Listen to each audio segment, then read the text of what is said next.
Chamber UK is joined today by Mindy Simon, the co-director of the NHS Innovation Accelerator.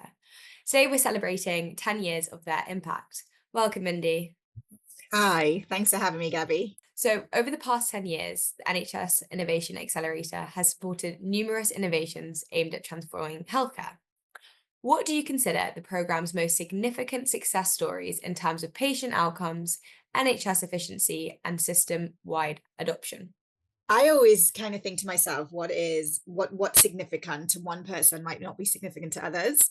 So I think if we're looking at patient outcomes, I think if you look at something like Doctor Doctor, which is a patient engagement platform, it's been rolled out across so many trusts, so many areas. They're not a name that's known. It's not something that if you ask a patient on the ground, they might know exactly who this is, but it's something that kind of powers a lot of what they do. And they integrate a lot with other systems. And I think one of the most powerful stories to me is how they have embraced other innovations and supported them. So what I love about them is that they've not only looked at their own offering, but they've tried to help others with their offering of what they're doing. So other innovators, and then brought that into the fold. So they've done a lot of collaborations. I mean, that's really important within the health system. I think standalone products, if you're looking at a particular disease area, may work, but I think you need things that work with other areas and other products. And for me, Doctor Doctor is a really great example of that. If we're looking at the kind of efficiency area for at the moment, workforce is a big thing that people are talking about, and it should be, because we can keep plowing funding into the NHS. If we're not getting the NHS workforce to actually work more productively, then we're not doing what we should be doing. No amount of funding is going to plug that gap. So things like at the moment they have got DocBoard, which helps streamline the workforce, making sure that people are in the right place at the right time and that you're using them efficiently. You can look at like Deep Medical. So that's a success story in the sense that it's used kind of commercial outlets like Uber to try and help get patients who aren't going to be arriving at their appointments to their appointments. And that's another great success story of where you're using industry to work with the NHS to solve one of their problems. So I think there's this kind of different triages of what's a success story. If you want to ask me, one of my favorite success stories is something like MediShout, and it's one of the most boring innovations you'll ever think of, but it's actually one for me. When I heard of it, I was like so excited by it. And it's one where there's things like, if you go into a hospital and a light is broken, you don't think anything about it, because you're not really kind of seeing what could happen by that light being broken. And what can happen is an operation might not happen.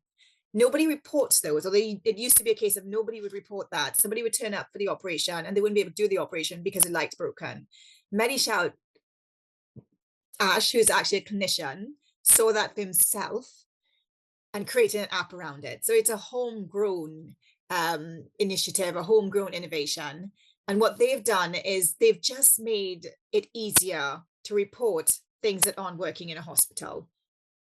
I mean, who would have thought that that's not something that wasn't being done before? But it's one of those innovations that's not going to roll off your tongue. It's not going to be a thing that or everybody in the public is talking about. It's not something where they're going to be, oh, I'm so excited. Nobody's excited about a broken light, but it's one of those things that will have such an impact just on everyday operations within within any health organization. Great. Thank you so much, Mindy. And then moving on to the next topic, which will be about challenges and lessons learned. So scaling innovation in NHS is often cited as a challenge. Mm-hmm. What has been the best example you've seen to overcoming barriers to widespread adoption of innovations? And what key lessons has the NHS Innovation Accelerator learned in overcoming these obstacles? So a really great example of where barriers have been dropped is with Thalamus. It's a mental health software platform that helps the Mental Health Act, having people who are going to be sectioned, and the Mental Health Act kind of streamline that process. what's worked really well for them is they've got a North London partnership almost. So a load of North London organizations came together to make it possible for this to be kind of pushed out across North London. That is a fine example of how when people within a specific region work together, how things can actually be accelerated and spread. And I think one of the things we've learned is that doing things in silo, where one area just uses a product and holds it there, doesn't kind of push that product anywhere else, doesn't work really well for the health system. It's really fractured. There's hundreds of thousands, millions of people actually work within it. And if A doesn't speak to B, B doesn't know what's happening. They don't know that something is going to work well. And I think that's one of the lessons we've really learned, and that Thalamos has shown us is possible. If everybody talks, something can be spread and used really easily. The siloed nature of the NHS makes it, I think, difficult for that to happen. And you can't really think of the NHS as this whole where everybody will talk to everybody. I don't think that's possible. And I think it's one of the things that I have realized working here is that even if everybody has the best intentions, the NHS is just too big for everybody to talk to everybody and for everything to trickle down. What Thalamos did really well is they took a section of an area and worked with them to come up with a way that they will all talk to each other. That's what we need throughout the country. We've got the 42 ICBs, and they're a really great opportunity for good practice and for learning and for collaboration to happen. I would love to see ICBs in particular localities who have similar problems talking to each other and trying to figure out those problems together. And they don't necessarily need to be in the same locality. They don't necessarily need to be like a town next to each other. They could be halfway across the other side of the country, because as much as we think our problems are unique, then they're not actually as unique as you think. So it's not that in area A, they're not going to have the same problem as area B. It might be slightly different, but you can tweak it. One of the things that we're doing with Courier at the moment in Chambers is that we are holding a ICB event in March. And that for me is and that's where they want to come together and they want to talk to each other about what's working well, what is their problems, what is it they need to do better, who's done it before. And I think that's a wonderful approach to it. But if we're looking at other places that have, it's really hard, I think. Thalamos is probably one of the clearest examples I have of where people have come together and worked together, but the funding has also followed. There's often cases where something will be touted as being rolled out across the NHS or can be rolled out across the NHS, but the funding doesn't follow. So it makes it impossible for it to actually be done.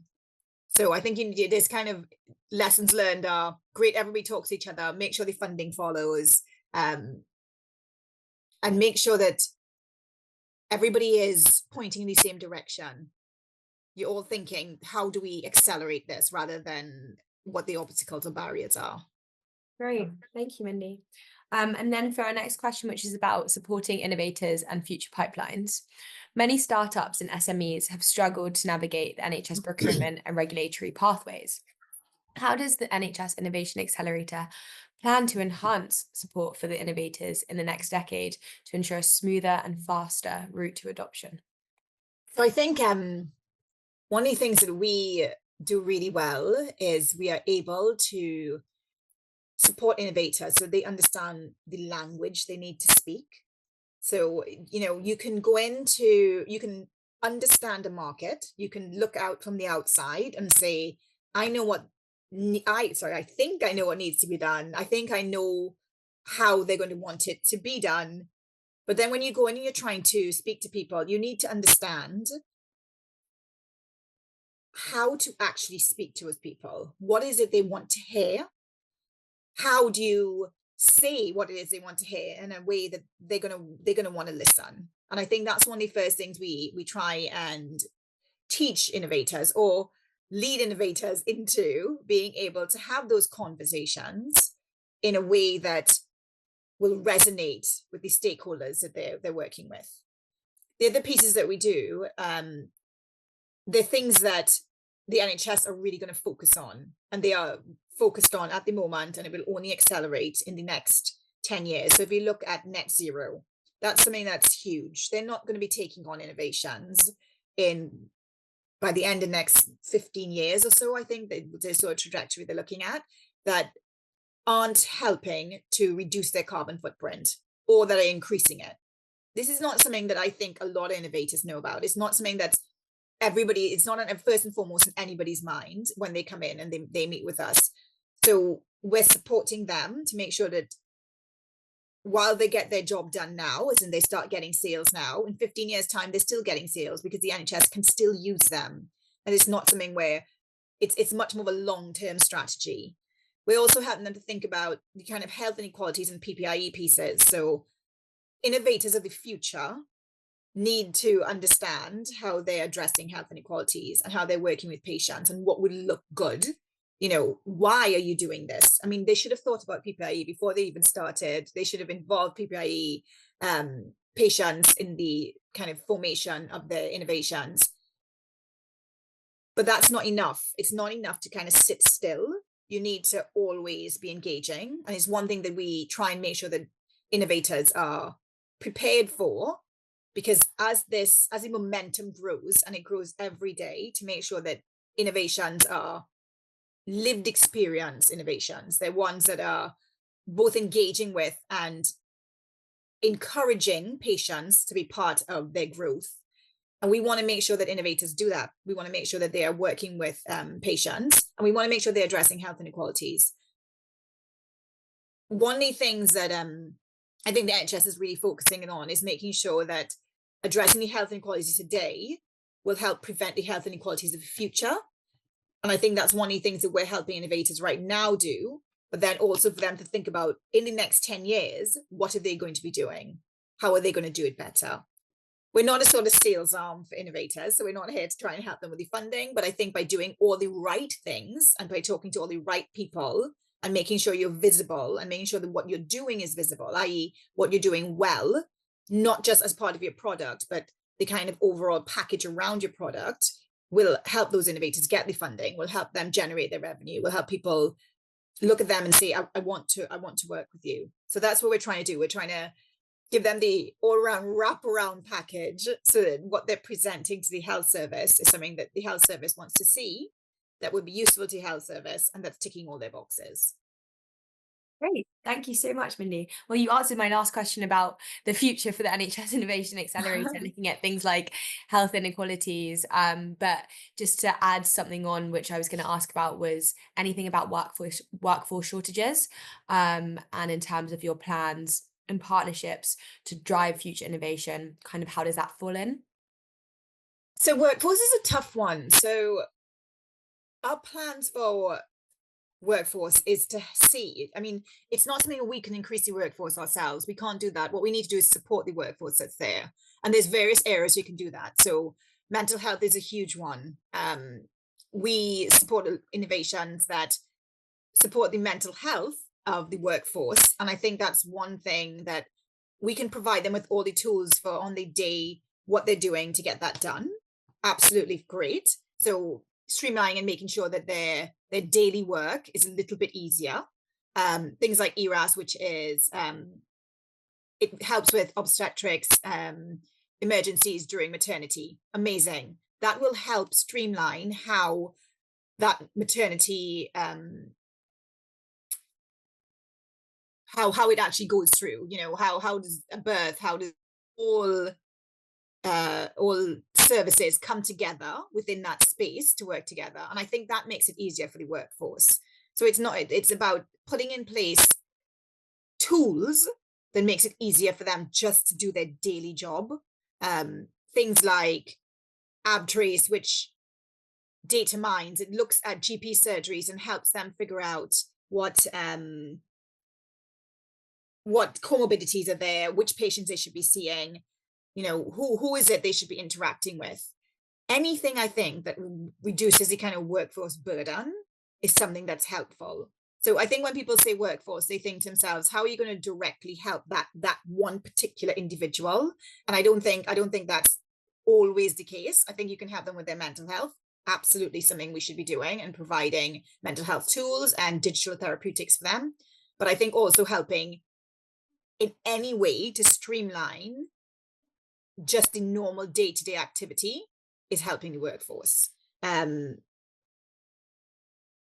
yeah, I think that's probably Great. probably Thank you it. so much, Mindy. That was really insightful.